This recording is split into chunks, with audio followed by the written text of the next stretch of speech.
MP board के class 9th के सभी विद्यार्थियों, जिस घड़ी का आपको इंतजार था, आपका जो 9th का, ठीक है, हिंदी का जो 1 अप्रैल का जो पेपर है वहां कुछ इस तरह का रहेगा। देखिए पूरा सॉल्यूशन है, ठीक है, यहां से देखिए पूरा सॉल्यूशन यहां पर तैयार किया गया है, ठीक है, ये सारे नोट्स आपको मैं उपलब्ध कराऊंगा। चलिए तो बिना किसी देरी के वीडियो को स्टार्ट करेंगे। कृष्ण भक्ति शाखा के प्रतिनिधि कवि है, तो देखिए कृष्ण भक्ति शाखा के जो प्रतिनिधि कवि वो है सूरदास, ठीक है। मेघ आए हैं, तो मेघ किस तरह के आए हैं, बन ठन के, ठीक है, आपने पढ़ा है कि बन ठन के सवर के, ठीक है। वीर रस का स्थायी भाव, यदि वीर रस के स्थायी भाव की बात करूं तो आप सब जानते हैं उत्साह इसका स्थायी भाव है।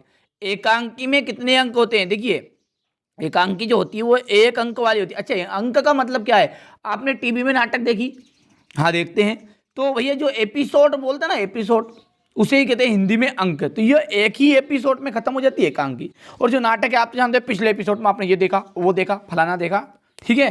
तो ये जो है एकांकी 1 अंक होता है और नाटक में अनेक अंक होते हैं। चलिए हो गया। इसके बाद में यदि हम आगे की बात करें, यहां से देखिए पिता और माता पिता में कौन सा समास है, ठीक है। तो माता पिता में जो है वो है, ठीक है, द्वंद्व समास। मृत्यु का तरल दूध कौन सा है, तेज गति से आता हुआ बाढ़ का पानी। छायावाद के जनक किसे माना जाता है, ठीक है, तो जे शंकर प्रसाद को, यहां पर लिख देता हूं मैं जे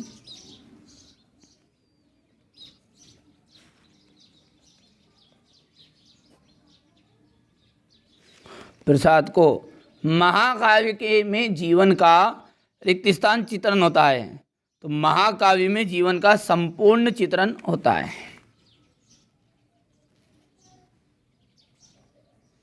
संपूर्ण चित्रण होता है। छंद जो होते हैं, छंद 2 प्रकार के होते हैं। जूता जो है हमेशा टोपी से कीमती रहा है। शब्द से जुड़ने वाले, शब्द के पहले जुड़ने वाले रिक्त स्थान कहलाते हैं, तो शब्द के पहले जुड़ने वाले उपसर्ग कहलाते हैं। राम स्वरूप विवाह के लिए बेटी की रिक्त स्थान छिपाते हैं, उच्च शिक्षा।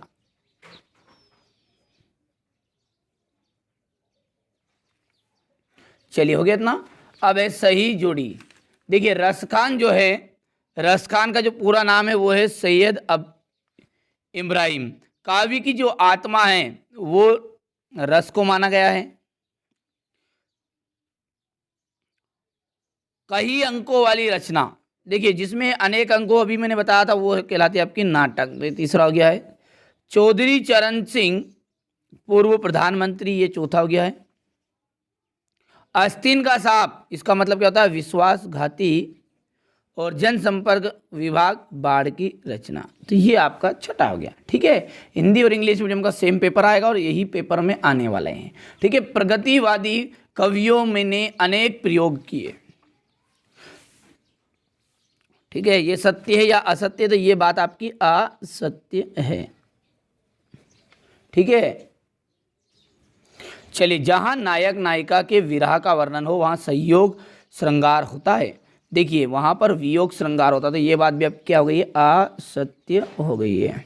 सुमति अपने यजमानों में लोकप्रिय था, ये सत्य है आपका। ही मात्र भर निपात सप्त है, ये भी सत्य है।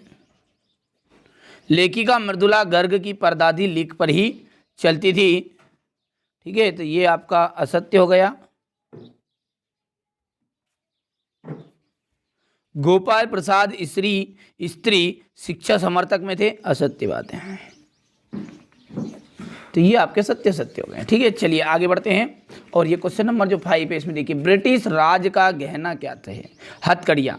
काव्य की शोभा बढ़ाने वाले तत्व को क्या कहते हैं, अलंकार, ठीक है। सबसे बुद्धिहीन जानवर किसे माना जाता है, गधे को। तारे गिनना का अर्थ क्या है, नींद ना आना। जो ही वहाँ आया त्यों ही सो गया, किस प्रकार का वाक्य है, मिश्रित वाक्य है। रीढ़ की हड्डी किस एकांकी पर समस्या पर आधारित है, विवाह की समस्या पर। चलिए यहाँ से देखिए निर्गुण भक्ति काव्य की प्रमुख विशेषता है। चलिए इसका सभी का नोट्स मैं आपको उपलब्ध कराऊंगा, पहले आप पेपर का स्क्रीनशॉट ले लीजिए, ठीक है, बढ़िया से। ये क्वेश्चन नंबर 8 हुआ आपका। यहाँ से देखिए ये क्वेश्चन नंबर 9 है, ये क्वेश्चन नंबर 10, ये क्वेश्चन नंबर 11, ठीक है। यहाँ से देखिए क्वेश्चन नंबर 12 है, 13, 14, प्रेमचंद्र की भाषा शैली की विशेषताएं बतानी, ये क्वेश्चन नंबर 16 है, ये 17 है, ठीक है। इसके बाद में यहाँ से देखिएगा क्वेश्चन नंबर 18, ये 19, ये इसका अथवा, ये क्वेश्चन नंबर 20 है। यहाँ से देखिएगा ये क्वेश्चन नंबर 21, ये इसका अथवा, यहाँ से क्वेश्चन नंबर 22 और ये अंतिम क्वेश्चन नंबर 23, ठीक है। टोटल 23 प्रश्न रहेंगे और ये 23 ही प्रश्न मैंने आपको बता दी। चलिए इसका सॉल्यूशन की बात करें तो यहाँ से देखिएगा, ये हटा देता हूँ थोड़ा सा, ये देखिए, ठीक है। यहाँ से बढ़िया से स्क्रीनशॉट लीजिएगा, ठीक है। सारे पेपर इस तरह के मैंने 4 पेपर डाले हैं, देखिए सेट डी है, ठीक है। ए बी सी नहीं देखे ना, डिस्क्रिप्शन में लिंक दूंगा, प्लेलिस्ट को फॉलो करिए बस, ठीक है। यहाँ से देखिएगा निर्गुण भक्ति काव्य की प्रमुख विशेषता है, आप स्क्रीनशॉट लीजिए। हिंदी में कोई ज़्यादा समझाने की आवश्यकता नहीं होती, बच्चे पढ़ ही लेते हैं। यहाँ से देखिएगा, ठीक है। क्वेश्चन नंबर 7 में था, ये लता ने बादल रूपी मेहमान को किस प्रकार तरह से देखा और क्यों, ले लिया स्क्रीनशॉट। ये इसी के अथवा वाला क्वेश्चन देख लीजिए। प्रश्न भी लिखवाए हैं ताकि आपको कोई कन्फ्यूजन ना रहे, ठीक है। मेरा जो उद्देश्य है वो यही है कि हमारे जो 9th क्लास के बच्चे वो अच्छे नंबरों से पास हो, ठीक है। और 10th में किसी को 1 रुपया देने की ज़रूरत नहीं, सब कुछ फ्री में, नोट्स भी उपलब्ध कराऊंगा। जिस इस तरह है ना, अगली बार तक तो PDF भी उपलब्ध कराने की सुविधा हो जाएगी, ठीक है। चिंता बिल्कुल नहीं करनी है। यहाँ जो चैनल है वहाँ आपके हित के लिए ही कार्य कर रहा है। आपको कभी जीवन में गलत जानकारी इस चैनल पर नहीं मिलेगी। अब ठीक है, जिन बच्चों को भरोसा है वो फॉलो कर लीजिएगा, बाकी आप फॉलो भी नहीं करते तो कोई दिक्कत नहीं, आप आपके हिसाब से देख लो यार, ठीक है। ये देखिएगा सुमित्रा नंदन पंत के काव्य की कला पक्षी की 2 विशेषताएं बतानी है, यहाँ से देख लीजिएगा। पाठ्य मुक्तक और गे मुक्तक में कोई 2 अंतर बताने हैं, हो गया। संचारी भाव किसे कहते हैं, इनकी संख्या कितनी मानी गई है। जो बनते हैं मन में विचार, जो भाव आते हैं और बनते और ठहरते नहीं, आहिस्ते रहते, उन्हें संचारी भाव कहते हैं। 33 मानी गई लगभग इनकी संख्या। ये देखिए क्वेश्चन नंबर 11 पे मानवीय अलंकार की परिभाषा, ठीक है, ये उदाहरण सहित हो गई। इसके बाद में ये इसका अथवा है। ये क्वेश्चन नंबर 12 है, नाटक किसे कहते हैं। यात्रा वृंत किसे कहते हैं, देख लीजिए क्वेश्चन नंबर ये 13 आपका, स्क्रीनशॉट लीजिए, थोड़ा सा जल्दी है ना, अच्छे से मेहनत कर लेना। चारों पेपर ही मैंने बता दिए, इनके अलावा 1 नंबर का भी रोंग नहीं जाना है, ठीक है। चाहे पेपर किसी भी तरह का टीचर बनाएगा ना, तब भी यही प्रश्न आने वाले हैं, ठीक है। चाहे आप पहले पेपर में ही मिलान कर लीजिएगा, पहला पेपर यदि चारों पेपरों से मिलकर नहीं आया, ठीक है, तो चाहे आप मेरी वीडियो को भले ही मत देखिएगा, पर आप शांति तो रखिए, सब्र रखिए, ठीक है, धीरज तो रखिएगा ऐसे ही, ठीक है। धीरज और शांति से ही काम होगा, ठीक है। ऐसा नहीं है कि 4 प्रश्न कर लिए और आपको मैं कह दूँगी नहीं यार ये भैया ये, ठीक है, तो आप थोड़ा समझदार हैं, ठीक है। 4 प्रश्नों में कुछ नहीं होने जाना है, थोड़ा सा पढ़ना तो पड़ेगा।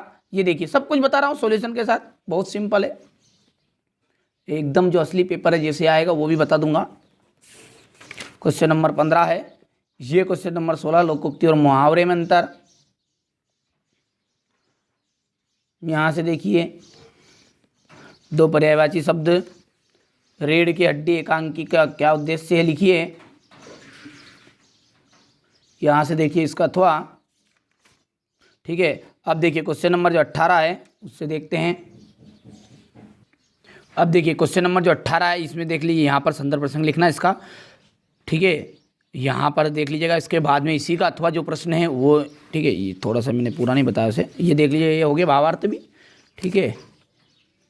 बस इतना ही था भावार्थ उसमें, तो ये हो गया, स्क्रीनशॉट ले लिया। चलिए इसके बाद में यहाँ से देखिएगा, ये प्रश्न है इसी के अथवा का, और यहाँ से इसका उत्तर की बात करो तो ये इसका उत्तर का स्क्रीनशॉट आप लीजिए यहाँ से, ठीक है। ये भावार्थ प्रसंग नहीं हो गया इतना। चलिए आगे थोड़ा सा देख लेते हैं। चलिए इसके बाद में यहाँ से देखिए क्वेश्चन नंबर 19 है, थोड़ा सा यहाँ पर मैं ऊपर कर देता हूँ ताकि सही सार नज़र आ जाएगा। ठीक है, हो गया। और ये 19 का अथवा की यदि बात करें तो ये 19 का अथवा यहाँ पर है। ठीक है, ये देख लीजिएगा, ये प्रश्न है। ठीक है, हो गया स्क्रीनशॉट। ये थोड़ा सा बचा हुआ हिस्सा यहाँ पर है इसका।